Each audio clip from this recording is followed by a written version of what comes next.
My mom was diagnosed with breast cancer. I connected her with a naturopathic doctor that I was working for, and in less than 4 months. Today on Time We Discuss, I have Jalisa Hardy with me. Jalisa, thank you for joining me today. Yes, thank you for having me here. I'm so excited for this conversation. Absolutely. I am super excited as well. So today you're going to talk to us about being a holistic health practitioner. Sounds really awesome, really interesting. I'd love to know more about it. What can you tell us? You've probably heard people say that they're holistic health practitioners. A lot of people have different modalities, different things that they do. But for me, the main thing is getting to the root cause of your discomfort and your disease, whether it's spiritually, mentally, physically, emotionally, and even financially. Um, we sometimes do like surface work on things or like just focus on the physical, what we can see. But there's so much more to us. There's so much more to our lives. So I like to tap into the different aspects of who we are, the different aspects of our lives so that we can live lives of peace, pleasure, and purpose. I personalize the work and the support that I give to my clients to them and their needs. How did you start doing what you currently do? How did this all begin? I originally went to school to be a pharmacist. And literally my senior year, I was doing some soul searching, trying to figure out what direction I wanted my life to go in. I originally come from a poverty-stricken background. So for me, when I got the opportunity to go to college on scholarship, it was like, ooh, the possibilities are endless. I settled on being a pharmacist. I looked at the salary. I'm like, yeah, we can do this. Like this is it. I got my degree in biology. I got my degree in general chemistry. I'm like, I'm on my way. We're going to do this. My senior year, I'm sitting there. I'm like, this does not feel right. And I started doing some research on natural medicine, natural remedies, naturopathic doctors, different things like that. And I actually was able to find a naturopathic doctor who was 5 minutes away from my school. Talk about divine synchronicities. And I reached out to her and she's like, yeah, like I understand, you're on this path. She said, but if you decide to, switch directions, I'm willing to take you on. I'm willing to, you can intern at my practice here and learn what I do as a naturopathic doctor. And I'm like, yeah, that's it. That's it. So I finished my degrees and I interned with her for about 3 years. And it just opened up my eyes to so many more and new possibilities for how we have the ability and the power to heal ourselves. And just seeing people come in one way and leave out another way after working with her, it just shifted things for me in a way that I never even imagined. And then in 2016, my mom was diagnosed with breast cancer. And she made a decision because I was studying natural medicine and different things like that. She said, I don't want to do chemotherapy. I don't want to do radiation. I don't want to do the surgery. I want to do things naturally. So I connected her with a naturopathic doctor that I was working for. And in less than 4 months, my mom was cancer free. And that for me solidified the direction for me to stay on the path that I was on as a holistic health practitioner. Went on to get my degree in natural medicine. I became a board certified holistic health practitioner. And from there, it was just, that was the history of it, just to say like that solidified it for me to be able to see even someone as close as my mom healed in such a short time naturally. I just knew that this was my calling. That is a powerful story. Wow, just jaw on the floor, powerful. Um, I'm assuming, like, was there any kind of remission? Has it come back? Is it completely gone? Yeah, she's been in remission. There hasn't been any reoccurrence since 2016. I'm blown away. That is incredible. That's that's like a serious sales pitch right there. So let's go back to your education for a second. So you're in school, you're going for pharmaceutical sciences, essentially, and you decide your last year, I think you said your senior year, that this is not for you anymore. Now you stuck it out though. You still graduated. You I got your did. degrees and everything. But what happens at that point, like coming from the background that you mentioned, where it's like, you know what? I know I went to school for these things, but I don't want to do this. How did your friends and family react to that when you decided I'm going to go intern as with a homeopathic doctor? What was that like? My family and friends know me well enough to know that I can be very unconventional with the way that I do things. So it really wasn't a surprise to them. They were honestly surprised that I finished the degrees because when I pivot or make a decision to do something different, they know that immediately I'm going to do that versus sticking it out. So I stuck it out. I did, finish my degrees, which, throughout the years have had some benefits outside of the student loan debt. But It's one of the features. But yeah, the way that I've lived my lifestyle, it wasn't really a surprise or a shock to them that, oh, she's gotten these degrees, now she's doing something completely different. So continue with your education. If someone wants to do what you're doing, do they need any kind of special education? I know that you said you are board certified, but what about other education that goes along with that? How does someone actually start to do what you're doing? There are so many different modalities to holistic health. There's herbs, there's Reiki, there's all these different types of modalities when it comes to holistic health and supporting people with tapping into their innate ability to heal themselves. So it just depends on what you're desiring to do as a practitioner. Really looking into, for me, a lot of it had to do with my own personal experiences as a Black woman, to whether at some point I was working with moms with their pregnancies, doing different things like that. I've pivoted to different things since then, but really looking at your own story, your own healing experience to see what gems and experiences you can take from that to support other people, and really looking at the different modalities to see what resonates most with you. It might be one, it might be multiple, but just really it's a personalized journey when it comes to holistic health and and supporting people with their healing, because we're all different and we all have different experiences, different backgrounds, and different budgets when it comes to being able to uh, go after educational opportunities. Because when it comes to this field, a lot of times you won't be able to find scholarships because of the different formats for the schooling and the education. So it really just depends on one. I would definitely say to find a mentor or someone who might be doing something similar or even different than what you're doing, but that is going to be able to help you with not only the holistic side of it, but the business side. That was what I was very grateful for, because the naturopathic doctor that I worked for, she opened up everything to me as far as like the business side, what it looks like to do the accounting, the bookkeeping, those types of things, as far as the back end of it, setting those systems up. I was able to see that.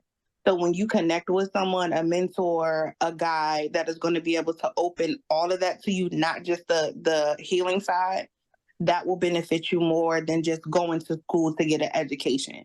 One question I like to ask people when they're an entrepreneur. Now your situation is a little bit different because you're working as an intern with this healthcare provider.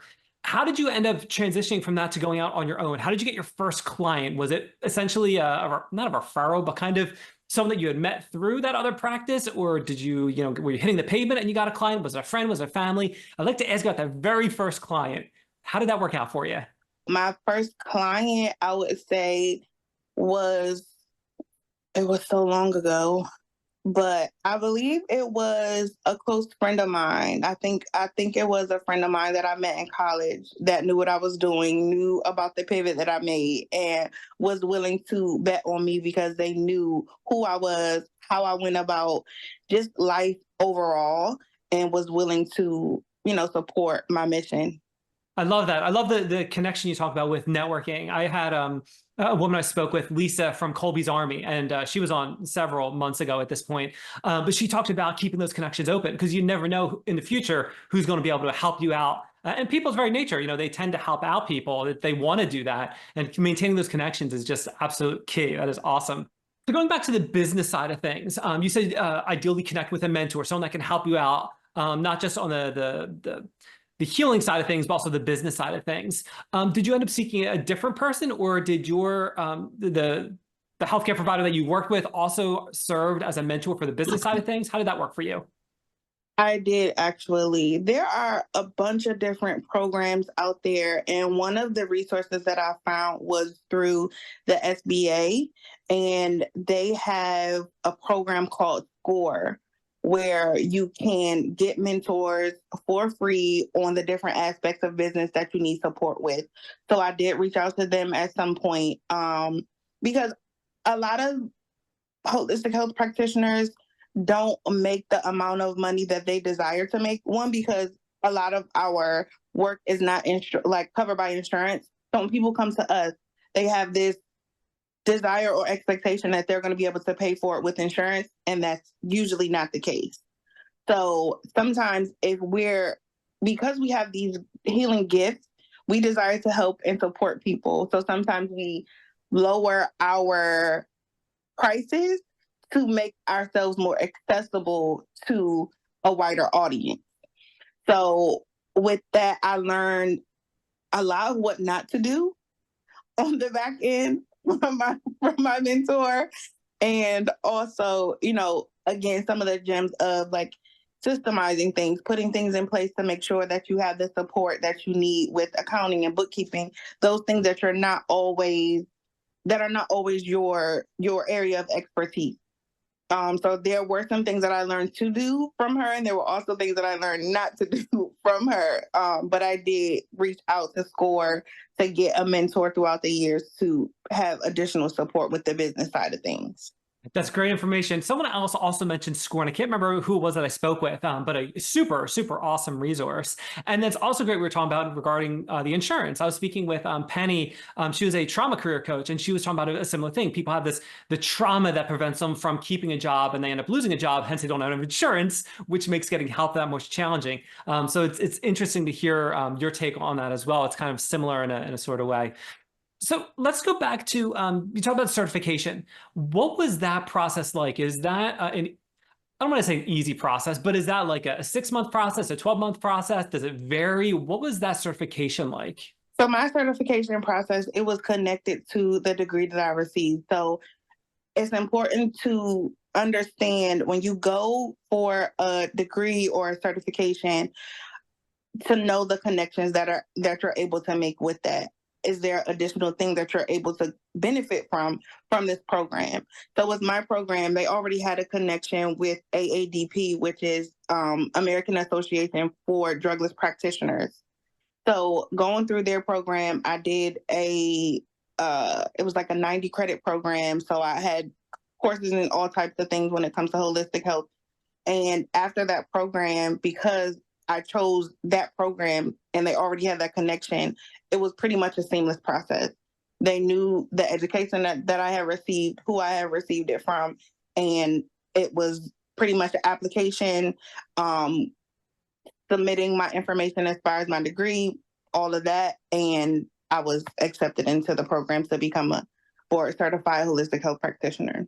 Okay. And from your experience, does someone need to have a specific educational background in order to pursue that? Do they need to have a bachelor's degree? Does it have to be health related? Can you just do that right out of, secondary education? Do you know what that looks like? I believe that most people, when it comes to their health, whether it's physical, mental, emotional, spiritual, they feel more comfortable when you do have those certifications, those degrees, those papers on the wall. But I also believe that we all have innate gifts and innate abilities to do certain things. So it's just a matter of are you willing to, it's going to be a bit more difficult if you don't go about getting the degrees and the certification to find your people that are willing to work with you and see the gifts and abilities that you have and be willing to say, yes, I'm on board for you to help me in XYZ area. So it just depends on your path. Everybody's journey is different, but I just found that it's easier to explain what you do when you have those certifications, those degrees and papers on the wall to people. Now, I've asked this question usually every person I speak with, and I've been doing this long enough to know that I get the same kind of answer, but I'm going to ask anyway. What is a typical day like for you? And the answer I usually get is there's no typical day. But thinking about the things that come up repeatedly throughout the week, what are some of the things that you typically end up doing during the course of the week to support your clients, to support your business? in addition to being an entrepreneur, I'm a single mom. I have a 4-year-old, a 3-year-old, and a 2-year-old. So my days are never typical, even if I'm not working.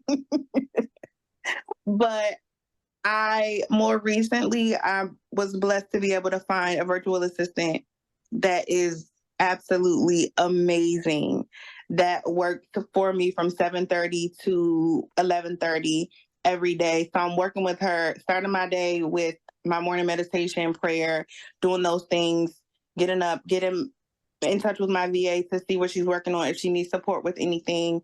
I don't take clients until after 12 because that's just how my brain works, my energy. After 12, that's when I might have a client, a coaching client or something like that. Nap time for my kids is around 2:30. So from 12:30 to 2:30, I'm working with clients doing things. 2:30 nap time, focus on my kids. I might take a nap with them. So it just varies as to where my energy is. Evening times I normally do like calls or different like I have a group journaling session that I do with my meetup group. So it varies. Every single day, honestly, is different.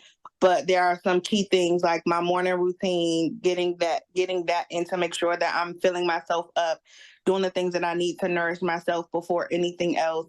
If my kids get up early, I'm like, Mom, can you take the kids for me so I can have this time for myself? And then again, working with my VA Monday through Friday to get the back end stuff done, get emails sent out, social media posts, checking emails, responding to emails. So a lot of it is being supported by my virtual assistant because if not, majority of what gets done would not get done.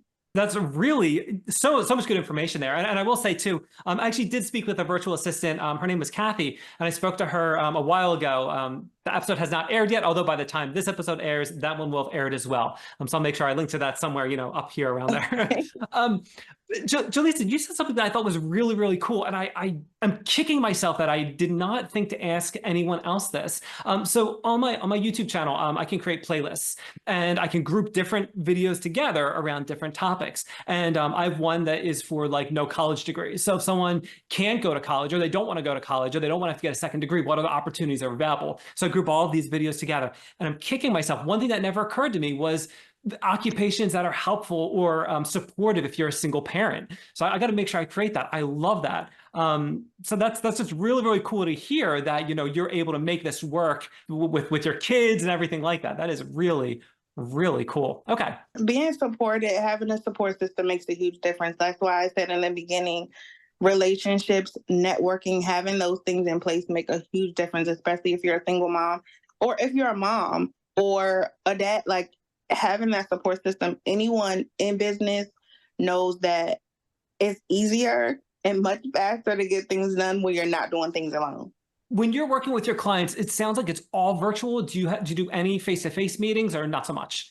I'm actually in the process of doing more in-person work. So my network, one of my sorority sisters, she's a chiropractor and she has a wellness center. And we just literally had a meeting this weekend about me coming to see her clients in person.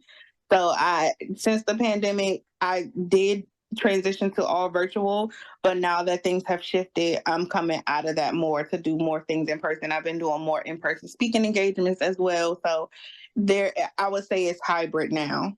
That's really cool. I was speaking with someone, and I don't remember who it was, but we talked about the idea of aligning yourself with other professionals that are closely aligned. They can kind of leverage them and kind of work together almost. And that sounds like exactly what you're doing in person now, which is really, really cool. Yeah, it's amazing. That's why I always say relationships are the true currency. Because when you have the right relationships and you're leveraging them, supporting them, and them supporting you, having that reciprocal relationship, it makes life so much easier. When you're working with clients, what's that typically look like? Is it you work with one person once a week for an hour or every other week for an hour, 30 minutes? What does that typically look like when you're working with someone? So typically it's once a week for an hour. Initially, we'll do like the physical stuff where I'll do a hair tissue mineral analysis to kind of get a baseline for where they are physically health wise, what dietary changes they need to make, what supplements they need to implement to move forward from a space of a lot of times it's stress and dis-ease and discomfort to a space of homeostasis where your body is doing the work that it's capable of to heal itself. And when we get that information, it's like sometimes a breath of fresh air because they're like, oh, that's what's going on with me. That's why that's happening. And then I also am certified in human design. So that's another aspect of self discovery and understanding themselves, opening doors to them seeing themselves in a way that they never saw themselves before. Because I'm allowing them, giving them the space and the opportunity to see themselves as their true selves versus the version of themselves that society has told them they are, their parents, their experiences, their circumstances, but really uncovering all of that so that they can see their true self. So those are the main two things that I do initially with them so that moving forward, we have a understanding of, okay, this is what I want to work on next to say, okay, I'll give you 3 months, 6 months, 9 months, 12 months, a plan in place based off of that information and your intake form. If you were to give someone one piece of advice that is going to change them, it will really super impact them from a holistic standpoint, what would that be? What would be that one piece of information you'd give out? When we give our bodies, not only our bodies, when we give our beings what it needs and take away what it doesn't, because there's a lot of noise, there's a lot of chaos, there's a lot of things that we do habit wise, food wise, what we're intaking that is doing more harm than good. So when we give our beings what it needs and take away what it doesn't, it will essentially do the work to heal itself. And you'll realize things become so much easier to manage and deal with and recover from when you're going through this process of adding in what your body and your being needs and taking away what it doesn't. Whenever I'm speaking with someone, I'd like to give them the opportunity to talk about a project they're working on, a cause they believe in, more about their business. So if there's something specific you'd like to talk about, I'd like to pass the floor over to you. Yes, thank you so much. So more recently, I've been focused on building community. I've had opportunities to go to other people's communities, support them. I do have a meetup group, but more recently, I'm looking to support first generation mompreneurs with building wealth with ease. And a lot of that has to do with being the healthiest version of ourselves, but also understanding the intricacies of what it takes to build wealth. So combining those two things and giving them support, tools, community, and resources that they need in order to do it in a way that is going to be sustainable, in a way that is going to support their lifestyle versus causing them to be burnt out or tired or just overwhelmed with trying to build wealth and provide for their families while taking care of themselves. I've created something called She's Ready Society. So that's what I'm working on building out. You can find all the information for that on my website, jalisahardy.com/SRS, and that'll give you all the information that you need. A few months ago, I just launched this planner and it has been so supportive for me, but also my clients that have had access to it to just be able to live a more calm and peaceful life. So those are the two main things, She's Ready Society and my planner. There's a bunch of other resources, how you can connect with me to work with me as a practitioner. But those are the two main things that I'm working on right now. That's awesome. Jalisa, I'll make sure I get those links. I'll get them in the description of the show notes. I'll put them on my website. I'll put them all over the place. So when people are looking to find that information, they can easily access it. Yes, thank you so much. Absolutely. Jalisa, it's been awesome having you on Time We Discuss, and we learned what it's like to be a holistic health practitioner. Thanks again for having me.